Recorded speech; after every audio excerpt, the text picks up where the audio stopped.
Reed has agreed to be extradited from the Bahamas and is expected to be sent to the U.S. later in the day. He'll be facing criminal charges related to the collapse of cryptocurrency exchange FTX. Stocks sharply higher, the Dow up 516 points and the NASDAQ adding 164. More at townhall.com. Hi, this is Dennis Prager. As you know, the culmination of my life's work has been writing my Rational Bible Commentary series. I have done Genesis, Exodus, and the just-released Deuteronomy. They are all called the Rational Bible because my approach is entirely reason-based. My motto is, if it doesn't make sense, I don't accept it. If you look up the 5,000 reviews on my Rational Bible volumes, you will see how many lives I have changed. Whether you are a Jew, a Christian, an atheist, or a member of some other religion, it doesn't matter. This speaks to your mind and your heart in explaining the most important books ever written, the Rational Bible. The latest is Deuteronomy, the most quoted book of the nation's founders. So if you're looking for the perfect holiday gift, even for someone with no faith, in fact especially, I recommend giving them my Rational Bibles. Go to PragerStore.com. You can buy them individually or as a complete set. All Rational Bibles sold in the Prager Store are autographed by me. Go to PragerStore.com. That's PragerStore.com, or click the banner on my website. Welcome home to St. Louis's new choice for conservative talk. I feel like it's a slap in the face, all of it. Just this entire administration. We choose truth over facts. News, analysis, and opinion. Where's the news media? Their non-coverage of Elon Musk's Twitter file. The Respect for Marriage Act. Signed into law. An historic day. The Federal Reserve keep with its aggressive interest rate hikes. Will we have a government shutdown? We don't even have an overall agreement. We're running out of time. 101.9 and 94.1 News Talk STL. From the News Talk STL newsroom, I'm Joey Vasovich. The Missouri Supreme Court on Tuesday said that Creve Coeur officials can block the construction of a Quick Trip on the site of an Olive Boulevard Strip Center. The High Court said city ordinances give officials full authority to deny any request for a conditional use permit. St. Clair County officials hope to bring back the annual county fair starting in 2023 after a 9-year hiatus. The timing aligns with the county's takeover of the Belle Claire Fairgrounds and Expo Center and a joint purchase agreement with the city of Belleville. St. Louis has been ranked the 5th best place in the U.S. to celebrate Christmas, according to a report from Wallet Hub. The website says it compared the 100 largest American cities using 32 indicators of a safe and affordable Christmas, including the availability of traditions, the city's overall generosity, and the percentage of residents who are fully vaccinated. Raja, the bull Asian elephant, is turning 30 years old on Tuesday, December 27th, and the St. Louis Zoo is inviting guests to join in on the celebration. From 11 a.m. to 1 p.m. on Tuesday, zoo guests are invited to come sing happy birthday, sign a Raja-sized birthday card, and cheer as he stomps open birthday presents. And in sports, Front Office Sports has named the Blues as one of the best employers in sports for 2022. Award winners were determined based on direct feedback from employees within the organization, which includes the Blues, Enterprise Center, and Stiefel. For in-depth coverage of these stories and more, go to newstalkstl.com. So many ways to listen to News Talk STL. Come join the conversation. Enable our Alexa skill. Hey Alexa, play News Talk STL. Welcome to News Talk STL, conservative talk radio for St. Louis. Always streaming at newstalkstl.com or on your radio at 101.9, 94.1, and 99.1 HD3. News Talk STL. News, analysis, and opinion. Welcome home. From the Michaels Flooring Outlet Weather Center. Not bad out there today. After 20s in the morning, we'll be in the upper 30s this afternoon, about 38 degrees. Mainly cloudy skies with light winds and dry conditions. Tomorrow morning at sunrise, we'll be very close to the freezing mark, perhaps just a little bit above. But boy, those temperatures are going to drop like a rock during the day. And the snowfall, the accumulating snow, should start mid to late morning and extend into the afternoon with 2 to 3 inches, possibly as much as 4 in some spots of snow. And again, those temperatures dropping down into the single digits by the late afternoon and evening. 3 below on Friday morning. The high on Friday, only 7 degrees. I'm KMOV First Alert meteorologist Kent Earhart. Talk radio made in St. Louis. Very excited for what you guys are doing for the St. Louis community. For St. Louis. Relevant local talk. Saying what we are thinking. This is News Talk STL. No, you guys are awesome. I love you. And it's a tremendous honor to be on the station. News, analysis, and opinion. Thanks for covering the local angle. Come on, people. This is America. We better open our eyes. Really local, really good. News Talk STL at 1019, 94.1, and newstalkstl.com. This hour of News Talk STL is brought to you by Stifel, serving investors for over 130 years. Contact your Stifel financial advisor at stifel.com. That's STIFEL.com. Tony Colombo. Libertarianism is all about individual liberty. Katie Fitzpatrick. Oh, good for you. Colombo and Katie on News Talk STL. Time to rise has been engaged. We're better best to rearrange. I'm talking here to me alone. I listen to the finest work song. Your finest hour. Your finest hour.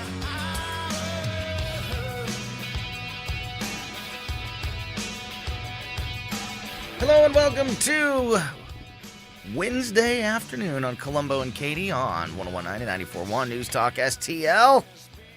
Stello, yesterday it was sunny and about 47 degrees when we started the show. Today it's cloudy and 30. I remember yesterday. I was thinking about it on my way in. It's starting to change a bit, although today is still the calm before the storm. Yes, it very much is, but it is definitely getting colder out there and is just a small reminder of what is to come our way in the next 24 or 48 hours. And thankfully, once again, today on the show, in about 40 minutes from now, a little less than 40 minutes from now, at around 2:45, we are going to have Steve Templeton, chief meteorologist over at Channel 4, on the show with a live update, full report on what is to be expected tomorrow. I know that this is something, Stell, that you have been also keeping a close eye on. I have been keeping tabs on it. Stell has a weather background as well, so that's another benefit that we have here on the show. So we'll get the full report from Steve Templeton at about 2:45. But just as a little bit of a teaser to that conversation, what are your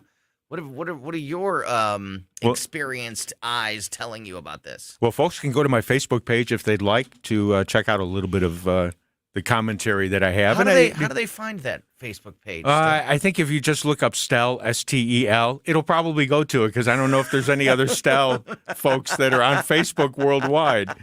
There might be a few Stelios or Stilianos, but I don't know if there's any other Stells on Facebook. And then you can check out my page, and I'll put a sporadic comments up there. And I did put one from KMOV that came out about an hour ago. That's kind of a recap of what they're expecting over the next couple of days. I think Kristen Cornett might have put that up. And so as I was looking last night, just one little focal point that I had last night was there's a weatherman in Chicago, Mike Kaplan, who does weather for Fox 32 up there. A longtime weatherman, does a really great job. And he had a composite map available from a service that he gets that puts together 30 maps and kind of overlays all of them. And he had one of those available for expected snowfall. And it showed St. Louis getting about 4.5 inches. And I thought, that seems about right. And the further north you go, obviously, the more intense it gets as far as the storm is concerned. And it seems as though with these intense winds coming through, I think, as you and I were talking about yesterday, the storm's going to move through a little quicker than what was expected. Yeah. Did you see that there's supposed to be, we already saw Buffalo had some crazy snow a few already weeks ago, this year. 72 inches. They've got another big old storm coming their way. Okay. Like, it could be historic. Oh, my. Over the weekend, I think. So we're not the only ones that are going to be dealing with snow, and obviously what they deal with is that's a totally different planet. Yeah, it really is, because they get that lake effect snow off of Lake Erie. Oh, man. We go to people who've listened to me for a long time know that we go to Upper Michigan. Oh, yeah. On a regular basis. I've been up there multiple times in my life. We have some family connections up there. You go to the UP, Mackinac Island? We go to Mackinac Island, but we also go up to Marquette, Michigan, which is on the Upper Peninsula, right up on Lake Superior up there.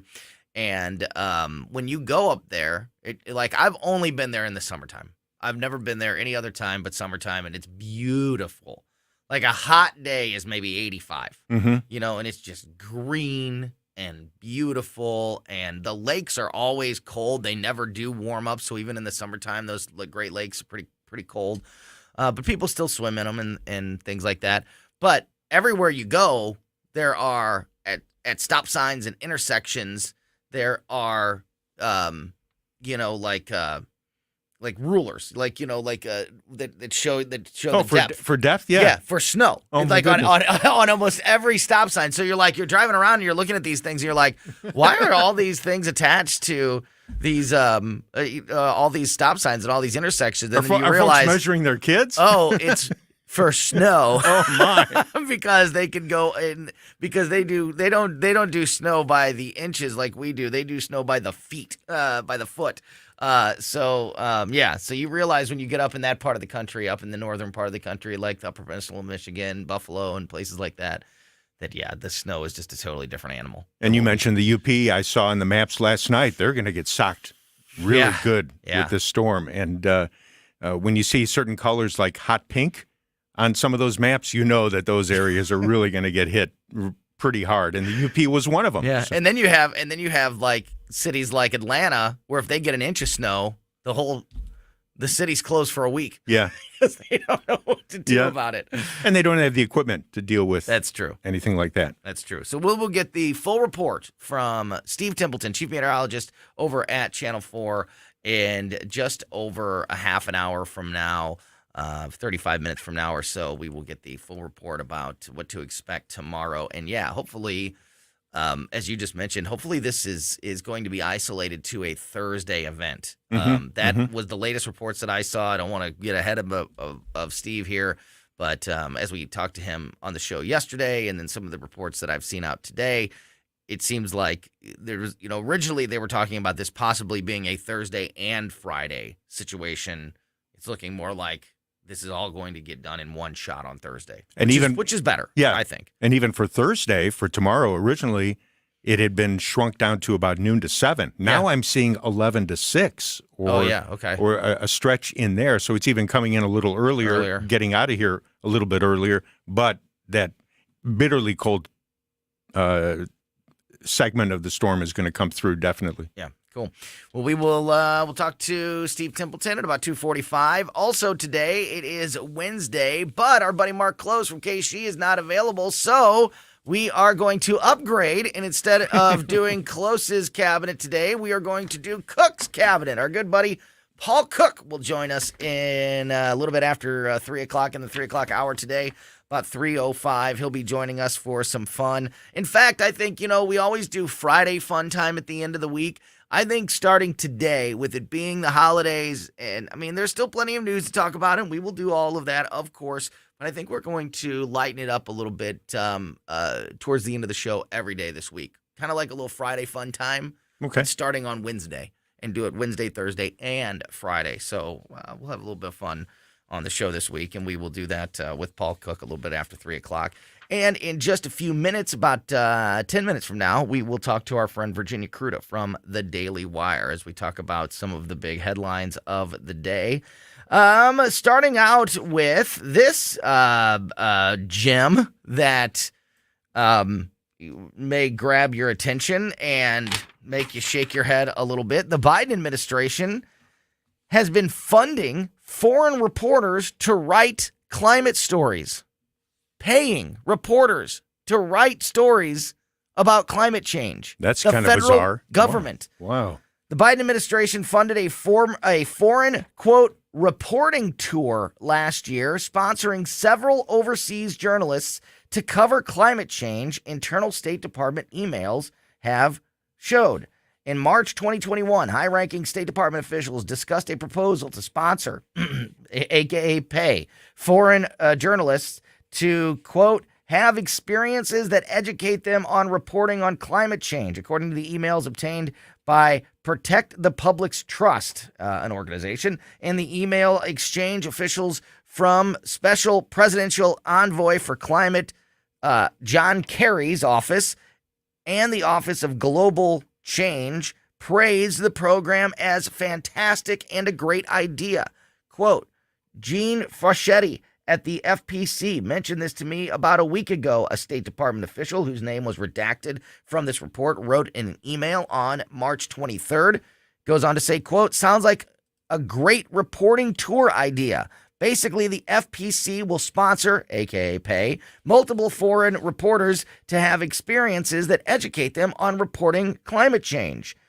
That email was then responded to with another email that said, quote, thanks for sharing. I think this sounds like a fantastic FPC reporting tour, and I'm looking forward to the stories that will come out of this, from a second redacted official's email that was responded a day later. The FPC reporting tour, titled Combating the Climate Crisis Through U.S. Innovation, ultimately took place during a 2-week stretch in May of 2021.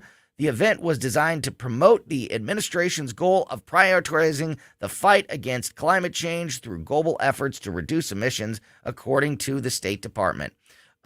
Michael Chamberlain is a director at PPT. That's the organization that released this report and released all of these emails. He said, quote, the American public may be shocked, but unfortunately not surprised to learn their taxpayer funds are being used to promote climate alarmism around the world. The State Department should come clean about which foreign publications, articles, and authors they are forcing American taxpayers to fund. That's unbelievable to me still. This story is unbelievable to me. I mean, we've said many times on this show about, do your research.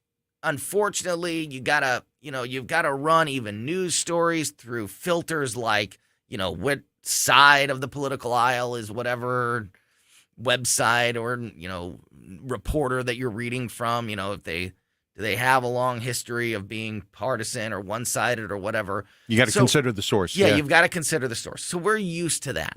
But this, to me, is a step further to know now that the American government, the Biden administration, is literally paying reporters to write stories that push their agenda. You know what this reminds me of? What's that? The CCP inviting folks from the U.S., Europe, Canada, other countries to come over to China, and they go over there for a week or two, all expenses paid. And the essence of it is come see what we've got over here in China and go back and give us favorable reporting in your country. Mm-hmm. It has that same feel to it. Doesn't feel like it should be legal, does it? No, it doesn't. It doesn't feel, I'm not sure. Yeah. I guess it probably is, but it doesn't feel like it should be. I'm not surprised, to be honest with you. Considering this administration, I'm not surprised at all.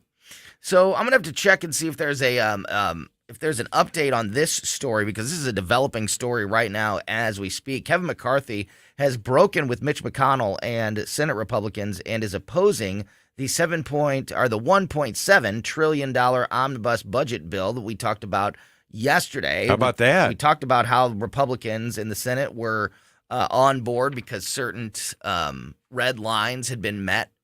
We talked yesterday about the cuts that were made to the IRS, which was paltry.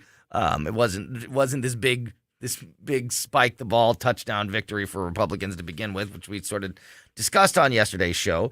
But anyway, they got what they were asking for. The Senate Republicans did, and then they signed on to support this bill. Well, today, House Minority Leader Kevin McCarthy said that he is campaigning against the $1.7 trillion omnibus bill that Senate Republicans negotiated with Democrats. McCarthy's break with Senate Minority Leader Mitch McConnell was announced earlier today, just a day after Senate leadership agreed to the bill. Congress is expected to give a final vote on the package later this afternoon. Republican infighting over the spending bill comes as Ukrainian President Vladimir Zelensky visits Washington for the first time since Russia's invasion began, and that's important because Ukraine is a big part of this budget that that McCarthy and House Republicans have a problem with.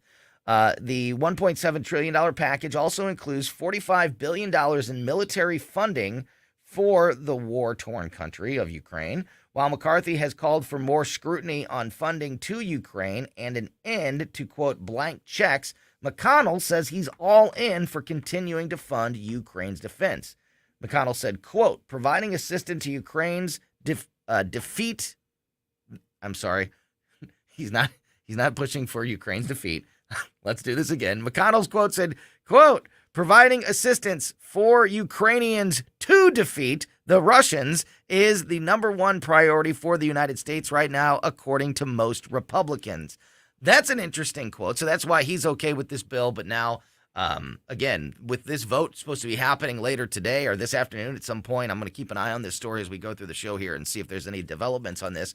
But as it stands right now, do you agree with the statement that most Republicans, this is Mitch McConnell's statement, providing assistance for Ukrainians to defeat the Russians is the number one priority for the United States right now, according to most Republicans? I don't believe that. I don't believe that either. No.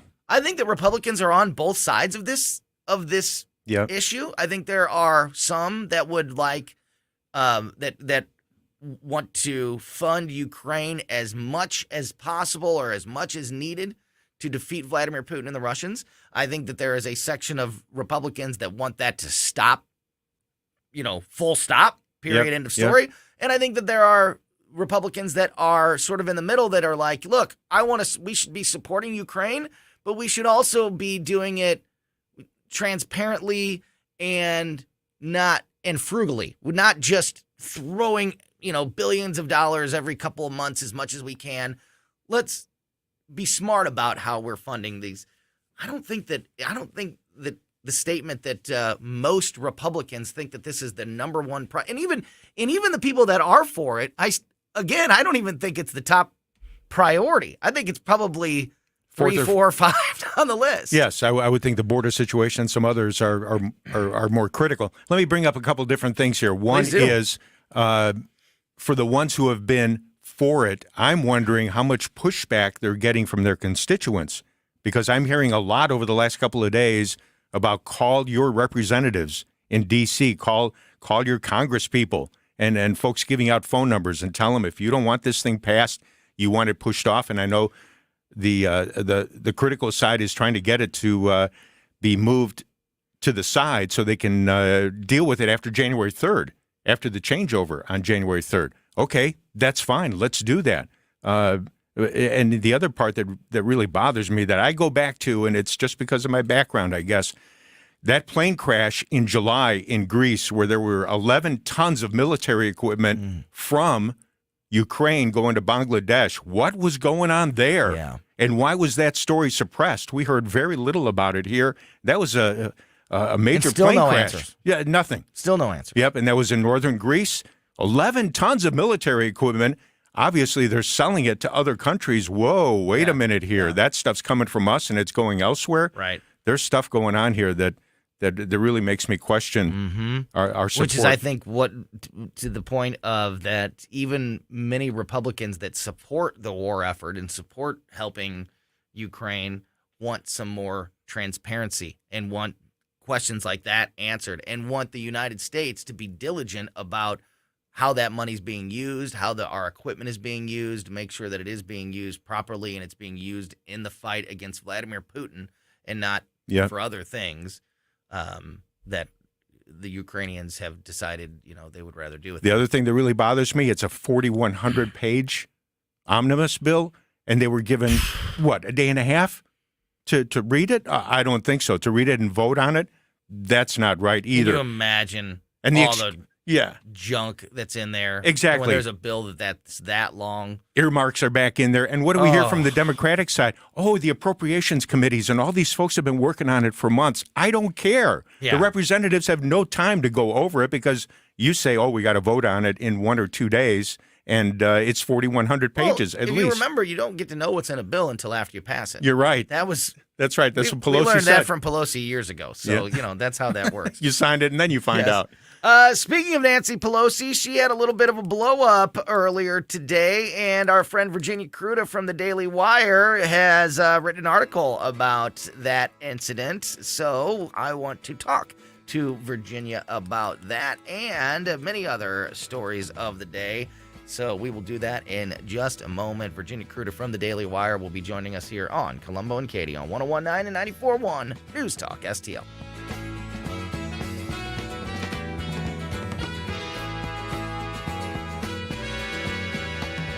Follow us on Rumble at News Talk STL.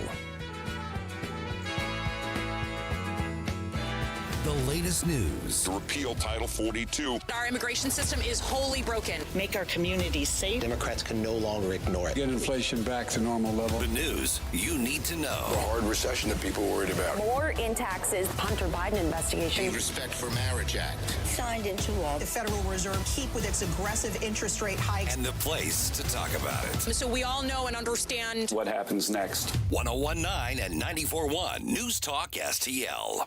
What a perfect day to be talking about the great folks at Agers Heating and Air Conditioning as we get ready for the first of what could be several winter events coming our way here in the St. Louis area. It is a perfect time to be confident and really drive home the importance of your furnace and your HVAC system and keeping your family warm and comfortable and safe as we go through what is sure to be some moments of pretty extreme winter weather here in the St. Louis area, just like it happens in the summer. There's always several days of pretty extreme heat. We're going to be dealing with some extreme winter weather, I'm sure, over the next couple of months. And having an HVAC system that is working perfectly to keep your family warm and comfortable and safe is so important. And that is why doing right by the customer is the number one priority at Agers HVAC. That is why Christine and I trust our house with Agers and why I think you can do the same as well. If you are having any issues with your system right now, again, perfect time to remind yourself that you don't want to let a potentially smaller problem turn into a larger one. And whether it be repairs or replacement, Agers is the place to call if you're having any issues with your HVAC system. Learn more about Agers on their website, callagers.com, A-G-E-R-S, callagers.com. Hi, Jen Wallner here. As a former foster child myself, I have always been an advocate for foster children in our community. Angels Arms is an amazing organization that provides a stable, nurturing, and loving family environment for these children. They ensure these children have not only the childhood they deserve, but the resources needed to become successful, thriving adults. I truly believe that this organization is transforming lives, and I could not be more proud to be a small part of that accomplishment. For more information or to get involved, visit angelsarms.org. Hey, it's Tony, and as we get ready to start a new year, all of us here at News Talk STL are so thankful for the amazing growth we've seen in just a year and a half since starting the station, and we love working with great local businesses like Agers Heating and Air Conditioning, Rockwood Charcoal, and Zero Res that have all become a part of our family of advertising partners. If your business is interested in becoming a part of the News Talk STL family, just send us an email to info@newstalkstl.com. Merry Christmas and happy holidays from your friends here at News Talk STL. For $1 a day, if any covered appliance breaks in your home, we guarantee to fix or replace it. All makes and models, washers, dryers, refrigerators, air conditioners, and more. Guaranteed to be fixed or replaced for $1 a day. Call the Home Service Club now for free information. 800-399-3701. 800-399-3701. 800-399-3701. That's 800-399-3701.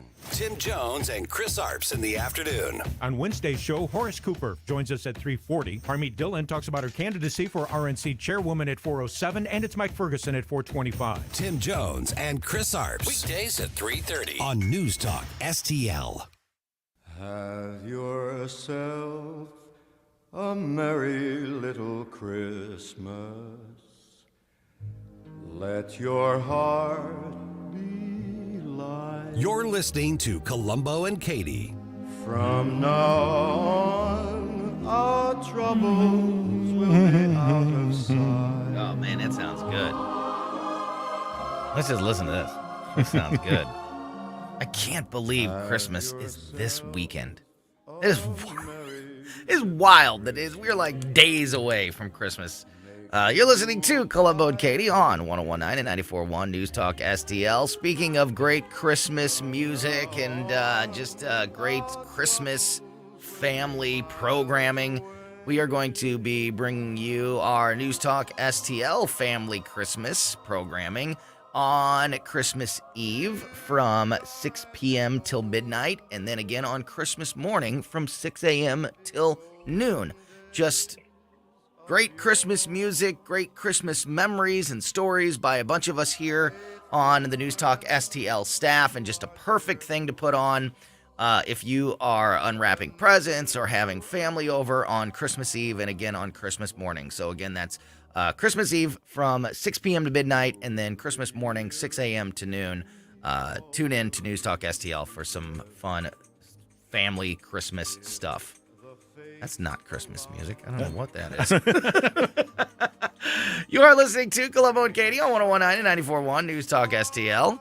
Is it? I have no idea where that's coming from. That's weird. Maybe it's Virginia. Maybe. Is she up to no good? What did I do? Hi there, Virginia. Virginia Cruder from the Daily Wire joins us. All right, so kill the music. What is that? What is that? What are you talking? Can you hear that? There's like music playing somewhere. Oh, you know what? Hold on. I got it. Is it you? It's my laptop. Oh, my goodness. I told you I didn't do it. Welcome to very small market radio here on News Talk STL. Welcome to college radio here, broadcasting 101. Oh my God, we're like Stella and I are like looking at if you're watching on the cameras, like Stella and I are like looking at each other like, what in the heck is going on? And I couldn't even hear it. So it's my laptop. Oh my goodness. All right, let's just get this thing back on track here. Hi there, Virginia. Talk to Virginia. Virginia, thank you so much for joining us this afternoon and providing a little bit of professionalism to this otherwise terrible broadcast. So we were just talking about the spending bill, and we reported yesterday that the Republicans in the Senate had negotiated with Democrats, and they had agreed to this giant $1.7 trillion omnibus budget spending bill. And it seemed like that was that. And, this bill was on its way forward. But today, Kevin McCarthy has announced that he is campaigning against the bill, and that there could be some, enough Republicans in the House against this to really create a little bit of a problem.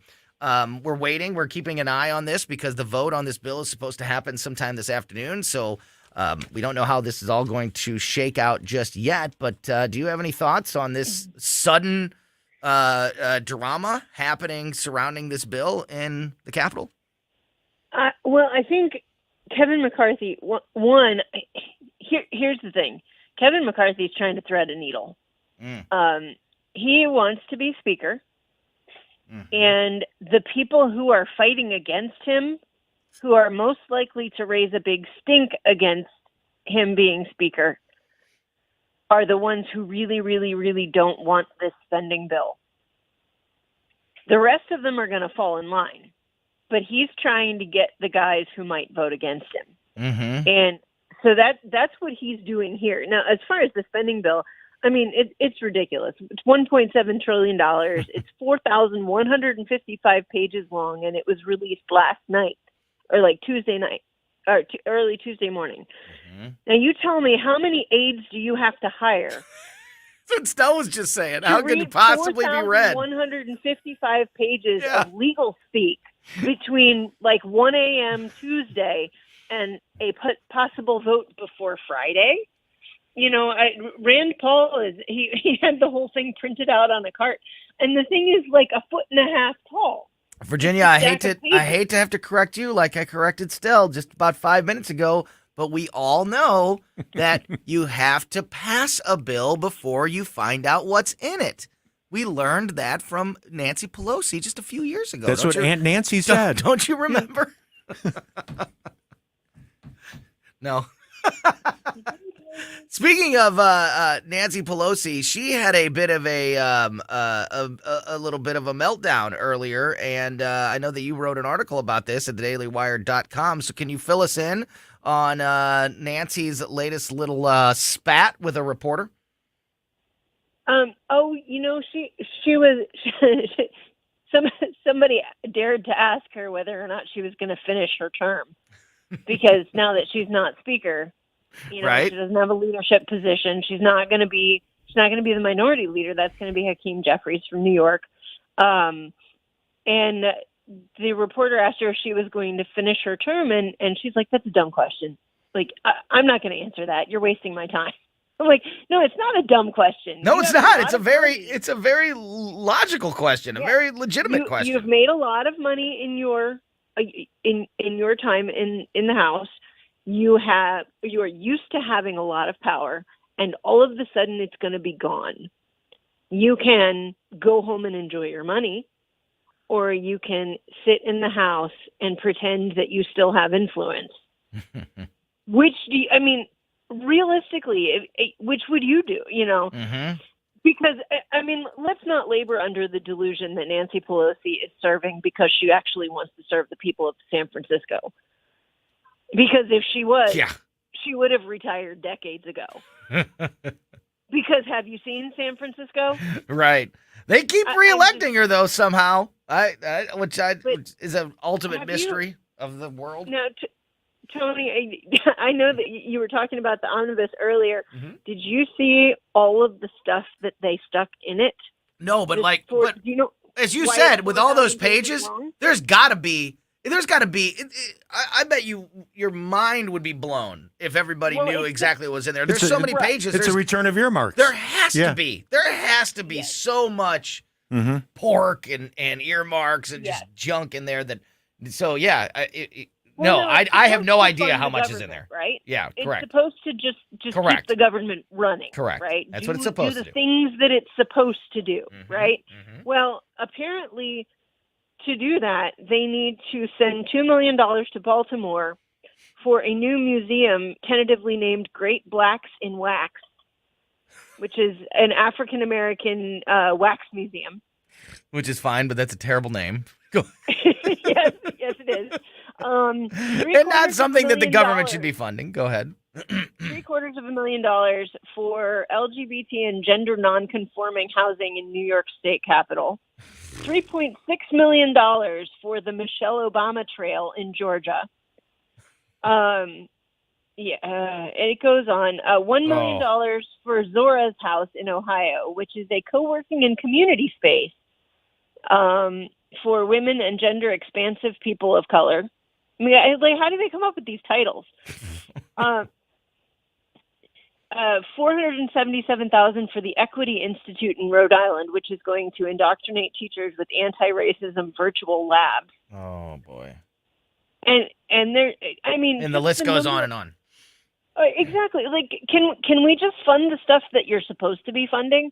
Like, if they want to make these things, fine, but let the states or the cities that are making them pay for them. This is like if you want the museum and if you want the housing, and you want the, do it on a local level. Don't it doesn't make any sense. Don't make the American taxpayer. Why am I funding? Why are you and me and Stell? Why are we funding the Michelle Obama Trail in Georgia? Excellent question. Why is that a federal government project? It's. I said, if you want to have that in Georgia, by all means, have absolutely. Nothing wrong with it. But Georgia can buy it. Exactly. The people that are going to be using it and that are motivated to construct it can be the ones that fund it, not us. Before we get too far off of Nancy Pelosi, I wanted to just ask you, do you have a gut feeling on her future? Does she just finish this term and then retire? And I'm sure there's going to be a bunch of pomp and circumstance over her deciding to retire and not run again. And, there'll be this big celebration of what a great, important person she is. Do you feel like that's it? Right. Or do you feel like Nancy is capable of because I'm not sure she is capable of just riding off into the sunset. I think that she likes the power and she likes the spotlight, but I don't know where I think she's going to go. Do you have any a gut feeling on Nancy's future? I think she will be a frequent flyer on CNN. Yeah. TV star. Whether or not, because, it's a big get for CNN, former House Speaker, I don't think that she'll contract with them because I think she likes to be able to go where she wants to go. Yeah. So, but I think she'll show up on CNN. She might show up on NBC. Yeah. Oh, yeah. And so I think that's the case. If she does not finish out her term, I guarantee you her husband's recovery from the awful attack will be what she cites as her reason, and not, I just want to go rest on my laurels, which is probably more accurate when you as far as what she's actually doing. But I think that the excuse that she will give will be her husband. Speaking of Paul Pelosi and that whole situation, I know that you just wrote an article also at the Daily Wire about that situation and some updates as far as the attacker is concerned. Can you fill us in on those details? Well, the attacker, I'm trying to remember because I have so much stuff that went up in the last couple of weeks that I'm trying to remember the article, but I do remember they interviewed his son. He had a list, a hit list apparently that they found. Yeah, he did.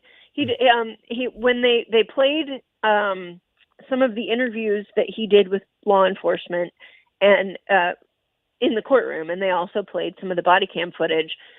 And what was interesting was that the hit list that he had included Gavin Newsom, the Democratic governor of the state, Tom Hanks.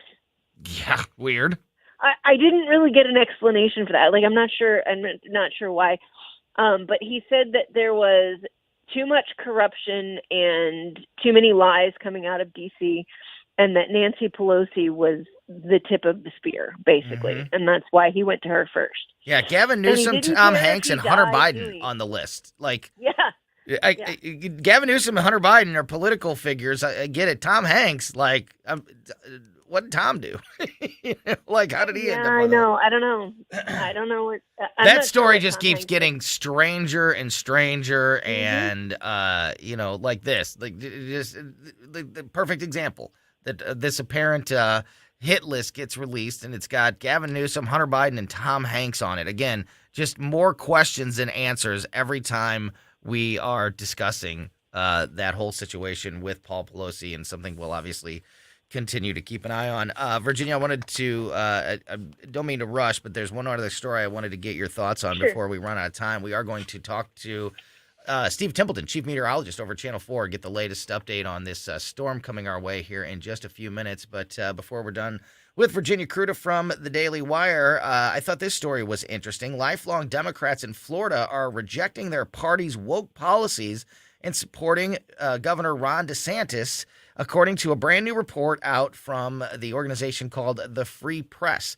They're called DeSantis Democrats, and they have described various reasons for from rising inflation to COVID lockdowns to their party's intolerance to different viewpoints and embrace of identity politics as reasons for voting for the Republican. And they are specifically saying we're not supporting Republicans. We're upset with our party, but we're still Democrats. We're not supporting Republicans, but we are supporting Ron DeSantis. And they go into in this report, there's a lot of quotes and specific reasons why. But without getting into all that, do you personally find that this type of a story and accurate?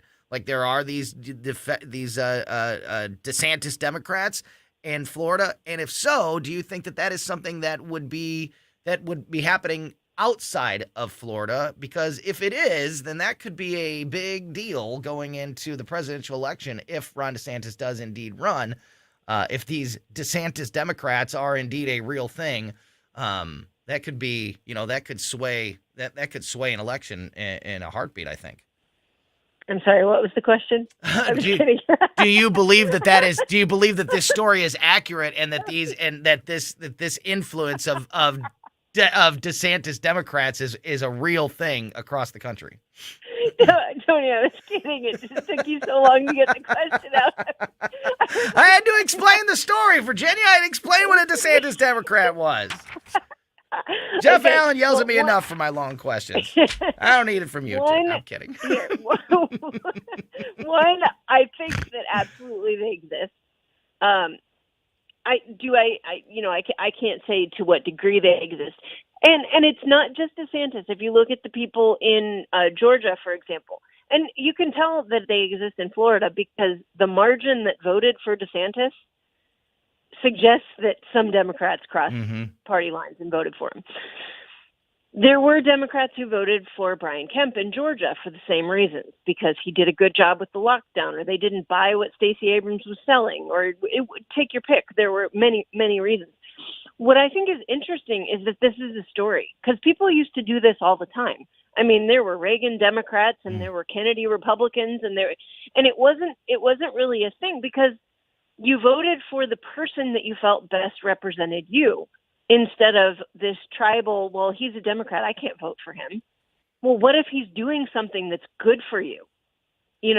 Or, well, he's a Republican, I can't vote for him. But what if he's doing something that is good for your small business? Or, take your pick. People used to do that. They used to vote because they were educated on the issues and they understood what they were voting for. And now people vote for personalities and party affiliations, and they don't necessarily even know what they stand for. So I think what we're seeing is not so much this groundswell of people who are willing to cross party lines. It's more a groundswell of people who are paying attention to what the policies actually do to their daily lives.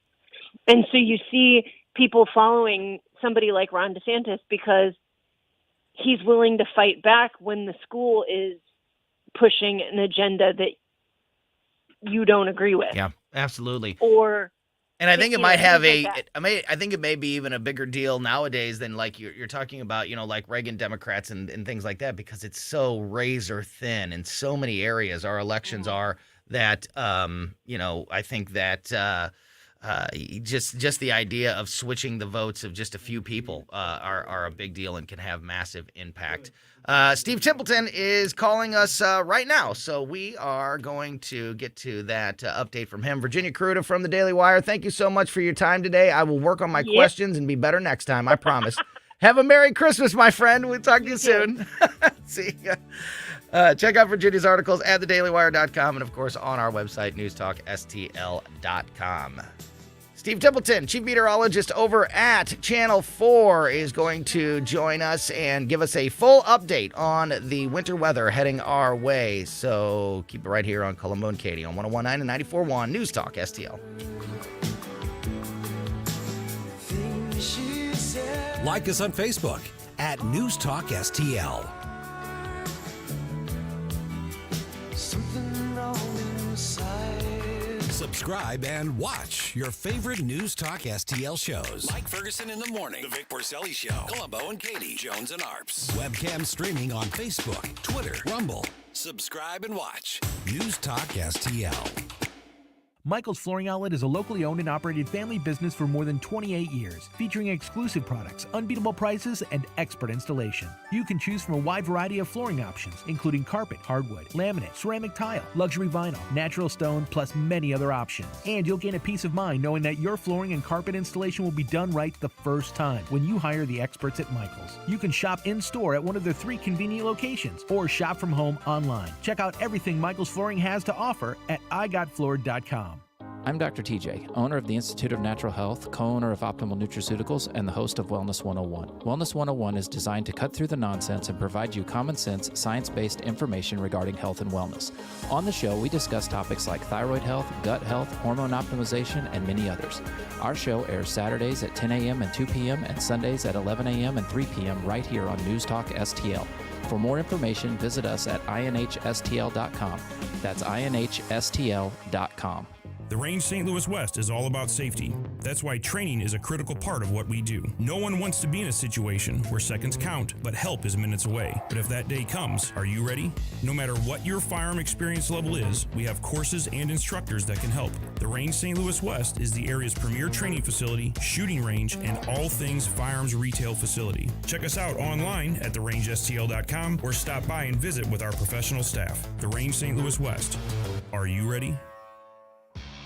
Here comes the storm, and you don't have a snow and ice removal contractor. Go to stlfenceworks.com and schedule snow and ice removal service now. For fully insured commercial snow and ice removal on demand, contact STL Fenceworks today. Free speech is alive and well in America. Sometimes it's hard to know what's real and what isn't. Right here. The country is heading in the wrong direction under this president. We're suffering shortages. America's running out of everything. News Talk STL. News, analysis, opinion. Stream Colombo and Katie at newstalkstl.com. Rocking around the Christmas tree at the Christmas party hop. Mistletoe hung where you can see Christmas weather, white Christmas, definitely could be heading our way very, very soon here in the St. Louis area. You're listening to Colombo and Katie on 101.9 and 94.1 News Talk STL. And joining us again live on the phone and could not appreciate it more, Steve Templeton, Chief Meteorologist over at Channel 4. We are just hours away, I guess, now, Steve, from whatever is heading our way. So we really appreciate the latest update from you and your team. Thanks for joining us. How are you? No problem. My pleasure. Busy. That's what I am. Sure. I can't imagine. But let me make sure that you get up to speed on what's new and then kind of the overview of Yes. what's going to hit us, because Yes, we've got please. this triple threat. We've got snow, we've got wind, and we've got cold, and it all arrives tomorrow. What's new is the trend has been for this to start a little earlier, end a little earlier. So Thursday morning through the afternoon, we're going to get this snow. It'll end probably in St. Louis around 5, 6 o'clock. We're done. It's not a big snow. And the models have come in a little lighter on the available moisture, 1 to 3 inches, maybe spots of 4. I think St. Louis is probably in the 2 to 3 inch range. But that snow combined with winds and combined with the cold, it's going to be a big impact. The winds aren't going to be real strong right away in the morning, but they'll pick up a little bit in the afternoon while it is snowing, gusts to around 30 miles an hour. And when the snow stops, the gusts get stronger, up to 45 miles per hour. And so even when the snow stops, I think we're going to have this blowing and drifting, and kind of makes me wonder how travel will be. Probably still a problem Thursday evening after the snow stops, because this powdery snow can blow back on the roads. And you don't want to get stranded, that's for sure, because it's going to get really cold really quick. We go from 33 at 8 a.m. to 4 by 7 p.m., and we're going below 0 by Friday morning. What? You say 4? It's my favorite number, but not when it's the temperature. Man, 4 at 7 p.m. So, yeah. So what is, I'm sorry if I cut you off there with my reaction. So overnight, definitely below 0 then, right? Yeah, we're going down to -3 for the air temperature. That would actually be the coldest December temperature in St. Louis since 1989, when it was down around -15, -16. Man, that is incredible. So, okay, so that's tomorrow, which, you know, in the grand scheme of things is not too bad, because, you know, there were these possibilities and discussions of 6+ inches or even more. So still a lot to be concerned about. I'm not trying to,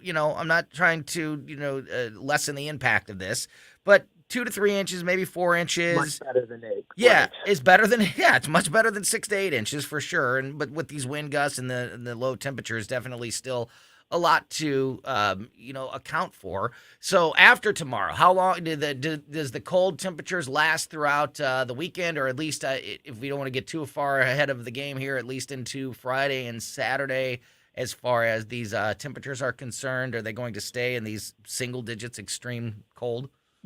Friday's the extreme cold day. Now, Friday's a dry day, but -3 for that low, 7 for the high, and all day the wind chills will range from -15 to -30. The coldest, obviously, in the morning. But you're talking, even in the afternoon, we're talking -15, -20 wind chills Friday. So it's brutal. Saturday morning, still very cold, 2 for the low. That's 2 above. Wind chill about -15. I hate to say it gets better, but actually it's true. It does. I mean, Saturday, mostly sunny and 17. And I know 17 is better, but it is.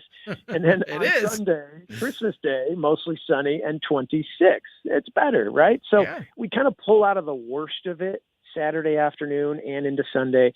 And I think for travel purposes, that's great Saturday, Sunday. The only thing I'll caution is there may be, especially rural or secondary roads, where if they don't get that snow off, it can compact down into a sheet of ice because it gets so darn cold. I mean, -3 by Friday morning. So, there could be some travel issues even after the snow ends, and that's a little out of my expertise, but hopefully the DOT can tackle this and get us straight. But bottom line is the snow ends Thursday by early evening. And again, with the wind and the cold and all of it together, it's still something to be careful of all day. But it sounds like tomorrow afternoon, for travel concerns, is kind of the heart of the problem more than would be tomorrow morning during the morning commute. Is that a fair statement? We could see a little burst of snow during the morning drive, 8 a.m., 9 a.m. And that it's not going to be a lot of snow, but you could get a few tenths of an inch.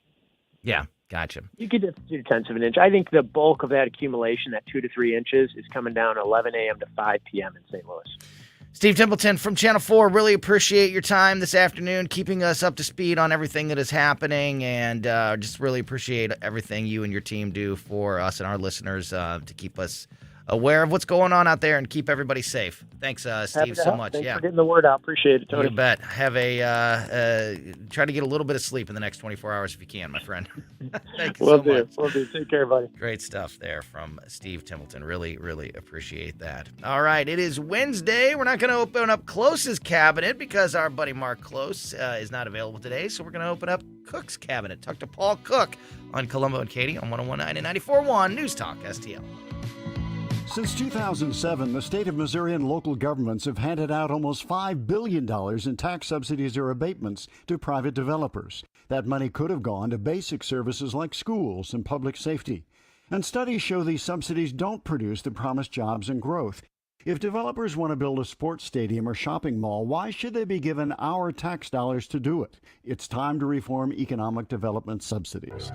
The Show Me message has been brought to you by Show Me Institute and Show Me Opportunity. News Talk STL is proud to have Doug Voss of Safe Money Radio as part of our lineup each week. Doug has been a staple on St. Louis radio for many years as one of the leading financial experts in the area. Doug and Safe Money Radio is on 3 times every weekend, but in case you miss anything, you can check it all out at DougVossSafeMoneyRadio.com or call 844-676-SAFE. That's 844-676-7233. Doug Voss is a registered representative. Securities offered through DHL Securities, LLLP. Member FINRA and SIPC. So as we get ready to start the new year, if you are thinking about selling your home, do not wait. Do not let a whole lot of time pass because you don't know how long this opportunity to take advantage of the markets before they change completely. And you need to call our friends at the Wallner Home Selling Team at Berkshire Hathaway. Rodney and Jen Wallner are simply the best. You've heard me talk about our great experience working with the Wallners, how great they were selling our old home and finding our new one. And, some of the market situations that were in place when we sold our home a few months ago, it's not the same, but it's still a good time to sell your home. But again, you don't know how long that's going to last. So don't wait. If you're thinking about selling your home, you need to call the Wallners now. You can call the Wallner Home Selling Team at 314-810-SOLD. 314-810-SOLD. That's 314-810-SOLD for the Wallner Home Selling Team. KLGY HD3 Clayton, K270BW Bellefonte, KNBS Bowling Green. This is News Talk STL at 101.9, 94.1, and always streaming at newstalkstl.com. Breaking news this hour from townhall.com. I'm John Scott. That's the sound of Ukrainian President Zelensky arriving at the White House earlier. The trip is Zelensky's First known trip outside his country since Russia invaded in February. U.S. lawmakers are set to vote on a spending package that includes about $45 billion in emergency assistance to Ukraine. The president and Zelensky will soon be holding a joint news conference. National Weather Service lead forecaster Bob Orvik says the winter weather this week will be having a big impact on holiday travel, especially for air travelers. The high winds will be definitely causing a problem at all the airports. And there's going to be a potential for some heavy snow, especially from the Chicago area northward into the Great Lakes. So anytime you have the heavy snow event, high winds affecting a major hub, it's definitely going to be causing travel disruptions. This Christmas weekend could be the coldest in decades. Also at townhall.com, consumer confidence ending the year on a high note. Mike Hempen with that report. The Conference Board says its Consumer Confidence Index rose to 108.3 in December, its highest level since April, and up from 101.4 last month, the lowest figure since July. The increase comes despite rising interest rates and growing anxiety about a possible recession. The Conference Board's Present Situation Index, which measures consumers' assessment of current business and labor market conditions, also rose, as did the board's Expectations Index. That measures consumers' 6-month outlook for income, business, and labor conditions. Mike Hempen, Washington. That on Wall Street, all three major indexes up well over 1% today. The Dow gained 526 points. More at townhall.com. First, we decide where we want to go. Then we need to know the best way to get there. Hi, my name's Adam Barada. I'm the owner of Advantage Gold. We're the highest-rated precious metals firm in the country. We teach people how to own physical gold and silver. Now, we've won the Best of TrustLink Award 4 years in a row because we educate our clients on how to buy gold and silver the right way. We don't pay celebrity spokespeople millions of dollars. We'd rather pass that value on to you. Call 800-900-8000 and speak with one of our experts. We'll send you a free gold kit along with my latest #1 national best-selling book, The Great Devaluation. Call 800-900-8000. That's 800-900-8000. Get the best information, the best process, the best service, the best value. Call Advantage Gold at 800-900-8000. Call 800-900-8000. Advantage Gold is not an investment advisor or a tax advisor. Consult with your financial advisor before investing. Ambulance workers in Britain staging a 24-hour strike, with unions and the government swapping accusations of blame for putting lives at risk. The government's telling people not to play contact sports, take unnecessary car trips or get drunk in order to reduce their risk of needing an ambulance. Unions have pledged to respond to life-threatening calls, but officials say they can't guarantee everyone who needs an ambulance will get one. Healthcare staff are seeking big raises in the face of decades-high inflation, but the government's refusing to budge, saying double-digit public sector raises will drive inflation even higher. Charles de Ledesma, London. Prices surging in Poland, making it among the European Union nations with the highest inflation rates. Inflation at 17.5% in November compared with the previous year. Breaking news at townhall.com.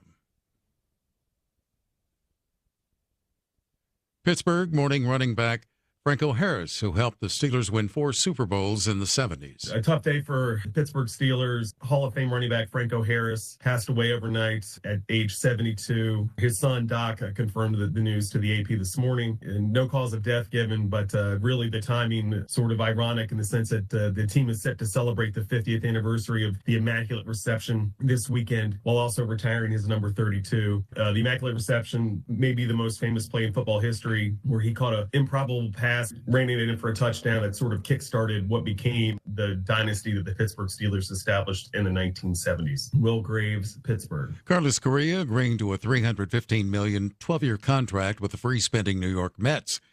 That's after his pending deal with the San Francisco Giants came apart over an issue after this physical. More on these stories at townhall.com. From the Michaels Flooring Outlet Weather Center. Not bad out there today. After 20s in the morning, we'll be in the upper 30s this afternoon, about 38 degrees. Mainly cloudy skies with light winds and dry conditions. Tomorrow morning at sunrise, we'll be very close to the freezing mark, perhaps just a little bit above. But boy, those temperatures are going to drop like a rock during the day. And the snowfall, the accumulating snow, should start mid to late morning and extend into the afternoon with 2 to 3 inches, possibly as much as 4 in some spots of snow. And again, those temperatures dropping down into the single digits by the late afternoon and evening. 3 below on Friday morning. The high on Friday, only 7 degrees. I'm KMOV First Alert meteorologist Kent Earhart. Talk radio made in St. Louis. Very excited for what you guys are doing for the St. Louis community. For St. Louis. Relevant local talk. Saying what we are thinking. This is News Talk STL. You guys are awesome. I love you. And it's a tremendous honor to be on the station. News, analysis, and opinion. Thanks for covering the local angle. Come on, people. This is America. We better open our eyes. Really local, really good. News Talk STL at 1019, 94.1, and newstalkstl.com.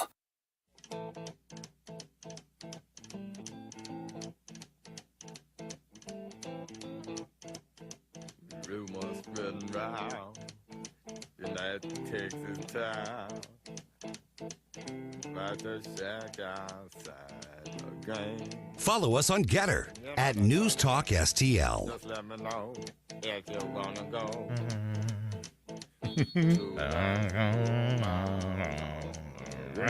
Got a lot of nice girls. Gotta wait for it.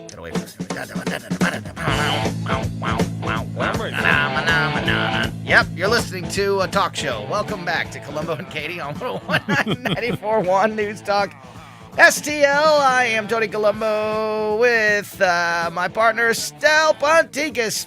Stel Babe. Nice to be here. With me. Katie, of course, on maternity leave. She'll be back in a couple weeks. Believe it or not, we're almost through her 3-month maternity leave. And we... 2 weeks from yesterday, she's back. 2 weeks from yesterday? Yeah. 2 weeks.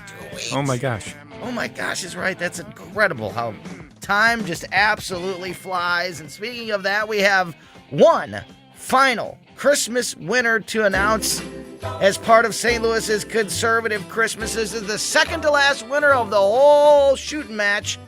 Tim Jones and Chris Arps will have one more winner for you a little bit later on this afternoon at about 5:10. But I need to say congratulations to Sandra Danahold. Sandra Danahold has won a pair of tickets to the St. Louis Wheel at Union Station. And again, the Christmas promotion, the giveaway, unfortunately, is over. We have one last winner to announce. I want to thank all of the sponsors that were such a great part of this giveaway. The St. Louis Wheel, the St. Louis Aquarium, Stefanina's Pizza, Bluff City Outdoors, Great Harvest Bread Company in Maplewood, City Museum, Monster Jam, Disney on Ice, the St. Louis Ballet. Man, just so many great sponsors made for such an awesome Christmas giveaway for us this year. And we can't thank you guys enough, and love the opportunity to give away so many great Christmas presents to our listeners here. And speaking of Christmas, just because the St. Louis's conservative Christmas giveaway is over doesn't mean that Christmas is over. And of course, we are going to be bringing you St. Louis's Family Christmas here at News Talk STL on Christmas Eve from 6 p.m. until midnight, and then again on Christmas morning from 6 a.m. till noon. You can tune into News Talk STL for great Christmas music and great Christmas stories and memories from everybody here at News Talk STL. It is going to be the perfect thing to put on in the background if you are having family over, or you're unwrapping presents, or you're doing whatever you do for the Christmas holiday. You can tune in to our Family Christmas here at News Talk STL again on Christmas Eve from 6 p.m. to midnight, and Christmas morning from 6 a.m. until noon. Just put us on and let it go, and let us be the background for your Christmas festivities. It is Wednesday, but we are not going to open up Close's cabinet today. Do you still want to play the thing? Oh, if you'd like. Yeah, let's play it anyway. Hit it. It's that time again. Time to open up closest cabinet and see what's inside. Oh, look what's inside. Yeah, look what's inside. It's not Close's cabinet, it's Cook's cabinet. Paul Cook is with us this afternoon, buddy. How's it going? Yahtzee! What's up, boys? What's going on, my friend? How are you?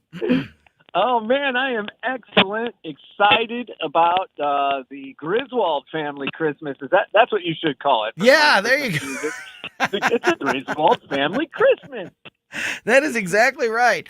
So we can't recommend it enough to tune in. We a lot of us here at the station shared various memories and told stories, and we played a bunch of great Christmas music. Great. And it's just gonna be the perfect thing to put on in the background as you are celebrating Christmas this year.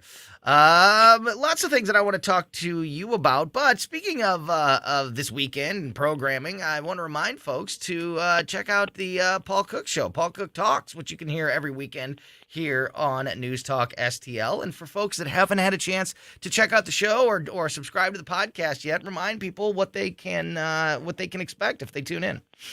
Yeah, thank you, buddy. If it's top of mind, something going on, we went kind of serious about that. The guy Twitch who had committed suicide allegedly. Vic and I talked about it, and Vic Porcelli. I don't know if you've heard of that name before. He has been a frequent guest, and Vic and I are starting a new series in the new year. He's graciously agreed of his favorite comedians, like some great comedians, and we're going to go deep on that. So we really run the gamut. It's great stuff. And make sure you're checking it out. And you can download that podcast just like you can download the Colombo and Katie podcast. Subscribe to Paul Cook Talks on your favorite podcast platform. Subscribe to Paul Cook Talks. Subscribe to Colombo and Katie on Apple, Amazon, Google, Spotify, whatever your favorite podcast platform is. Make sure you are subscribed to it so you never miss anything that happens on Paul's show or our show here. You prepared for this snow?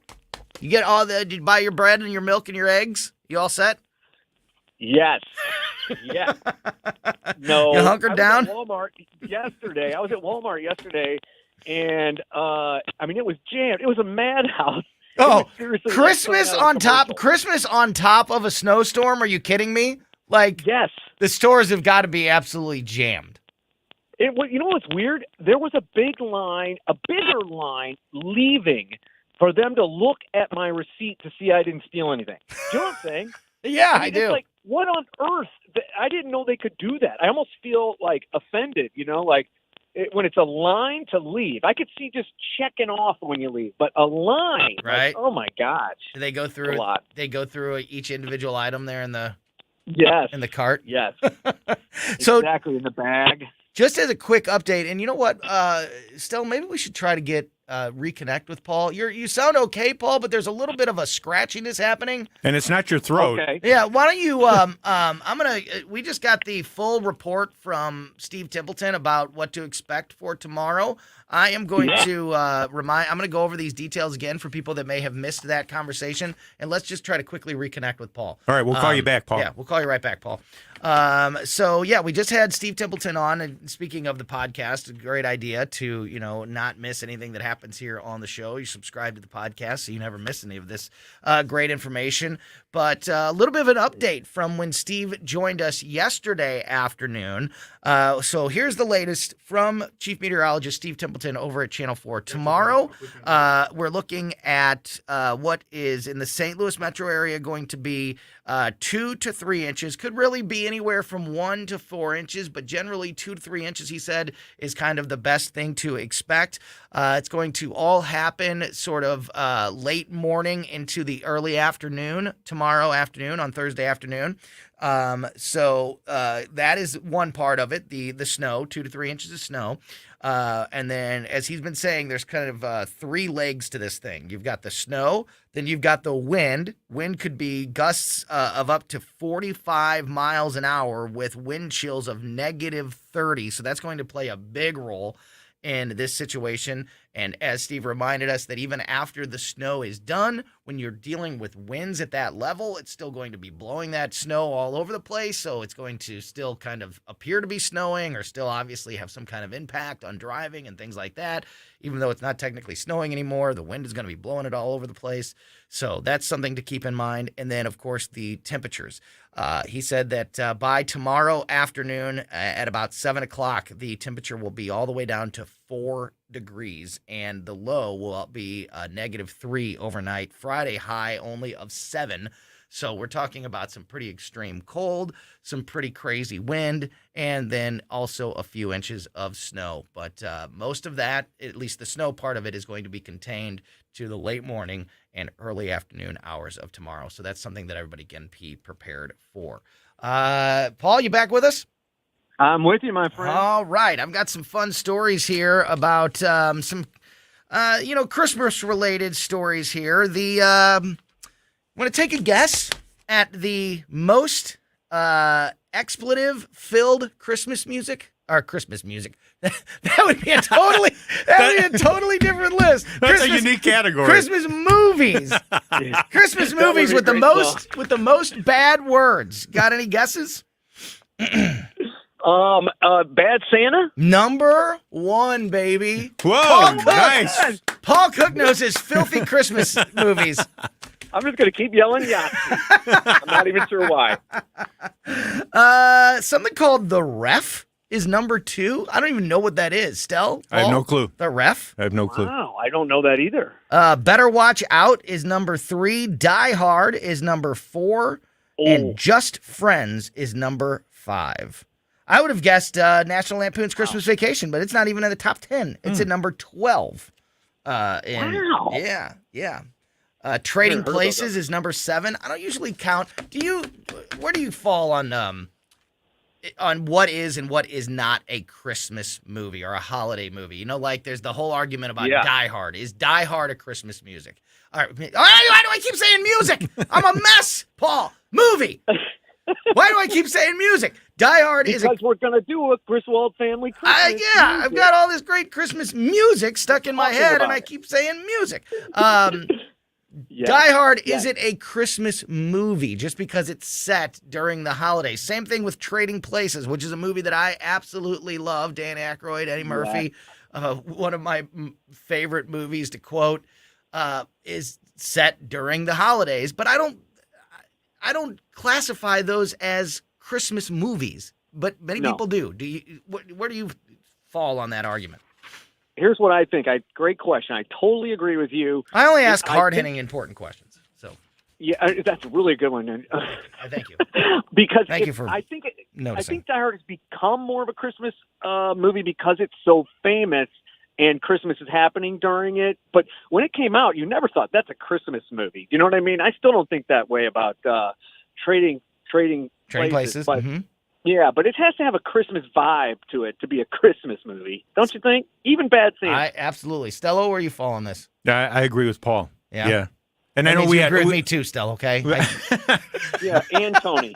You know, when Susie Moore was here a couple of days ago, we had a long discussion about Die Hard. Yeah. And whether she felt a lot of that people think it's a Christmas movie. Yeah. A lot of people say, like, it's always on, what's the best Christmas movie? Like, Die Hard always gets brought up in that conversation. And, for it to be a Christmas movie, it has to be about, like, the plot, the theme of the movie has to revolve around the holidays somehow. Yeah, not just putting not just be in December, right? Not just be something that happened in December, and there happens to be, Santa Claus in the mall at the time or whatever. I'm going back a ways, and I can't remember the specifics in the movie, but when Harry Met Sally set? Was that around the holidays? Great question. That's a great question. That went across some major time period. I got another one, not to hijack. Was she wearing a Christmas sweater in that scene at the restaurant? I can't remember. I was just wondering. I'll go back and I'll look. Okay. What are you going to say, Paul? What's another one? What about Love Actually? I saw a whole big thing on this movie with Hugh Grant. Mm-hmm. They say that's a Christmas movie. Love Actually. Anything set around Christmas is always considered to be lumped in the in the Christmas movie conversation. But I have a firm belief that those do not count as Christmas movies. But I know people have a very strong opinion the other direction as well. I agree with Stell. Here's a little more fun. Thank you. Yeah, I'm not part of this conversation. Here's another fun one. Somebody did a survey recently on people being named after holiday themes. So, for example, the most common baby name that is a holiday term is Ivy. They found 2.3 million babies have been named Ivy since the 1500s. Angel is second at over 652,000 people being named Angel. This is since the 1500s. This survey goes back. I wonder who's keeping stats back then. You got to. Whenever you look at these type of surveys, these studies, am I just supposed to take you at your word that you somehow researched 500 years of baby names? But here we go. We're doing number 3. Present is number 3. Holly. Finally, Holly shows up. Is 4th. I would have thought Holly would have been number 1, to be honest with you. But I would have too. That's a great one. Star is 5th. Oh, okay. 6th is Wine. W-I-N-E. Wine. Over 300,000 babies have been named Wine. Oh my gosh, that's funny. Here's some good ones. At least 3,200 kids have been named Reindeer. Reindeer individual names or just reindeer? No, just the word reindeer. Yeah. Oh, that's not Dancer and Prancer and Comet and Vixen. Yeah. Okay. 2,600 kids have been named Tinsel. Oh my gosh. 2,000 kids have been named Mistletoe. 579 babies have been named Snowman. Wow. I would imagine those are all boys if you're going to be naming them People Snowman. are nuts. 280, this is the worst one. 284 babies have been named Nutcracker. And 23 people, according to these records, have been named Eggnog. So here's a tricky one for you. Here's one that just popped into my mind. Yes? What about Bo? And yeah. I think it would have to be B-O-W. It would, but for it to count. But I bet it would count if it was B-O-W. I mean, Bo Jackson comes to mind, but but that's just B-O. Yeah, I understand. And not B-E-A-U either. The French side of it. Yeah, the Cajun side. Have to be B-O-W. Yes. Okay. I thought Phil was going to say Jesus. There's another one. Yep. There's got to be a lot of Jesuses. Yep. 25,000 kids have been named Turkey. Boy. What about Ham? Ham's not on the list, believe it or not. But how about one of the 23 kids that have been named Eggnog? Too bad for them. Oh God, I always think about that. Like when somebody brings in their baby, little beautiful bundle, in their arms, and like, what's the name of this baby? Eggnog. Here's Eggnog, little baby. When there's like a weird name like Terry or something, like it just doesn't seem very kid-like, Eggnog reindeer. Eggnog. Here's little baby precious reindeer or wine. That is it. Funny. Do I have time to do one last one? Sure, Let's do one last story here. This one not necessarily Christmas related, but still very interesting. New story, new survey was just done to find out what is the most confusing household appliance. What do you think people are most confused by operating in their home? My guess is a food processor. Okay. Okay. Is a remote control appliance? You guys are thinking too logically and thinking too much into it. The washing machine. The washing machine. Oh, Machine. They say particularly with younger people like Gen Z, all the settings, all the various settings in the washing machine, they have no idea what they mean or how to use them or what to do.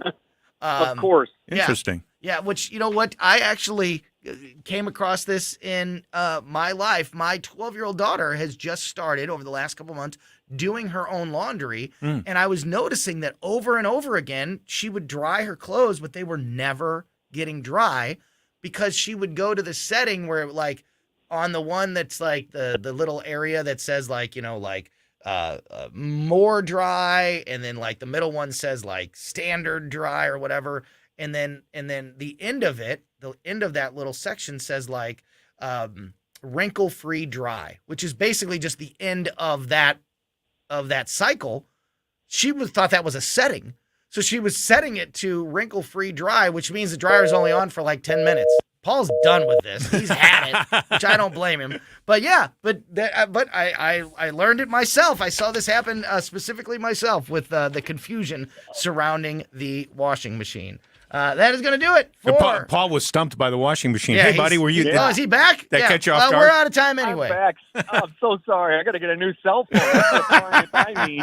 Oh, my God. You're fine because we got to wrap it up anyway. Paul Cook, thank you so much for filling in for Mark Close today and joining us this afternoon. Great to talk with you, my friend. Have a great Thank you. Have a Happy great holiday. Christmas. Yeah, back at you, you buddy. too. Back at you. Thanks All right. so much for See you, your boys. time today. Merry Christmas, buddy. Yes. Merry Christmas. All right. That is going to do it for this ridiculousness for this afternoon. Time to hand it over to Tim Jones and Chris Arps and hopefully get this thing back on track this afternoon. Colombo and Katie back tomorrow at 2 o'clock. Subscribe to the podcast on your favorite podcast platform, the Colombo and Katie podcast, in the meantime, so you don't miss anything that happens here on the show. And keep it here for the Tim Jones and Chris Arps show. Thank you so much for listening to us and supporting us here at 101.9 and 94.1 News Talk STL.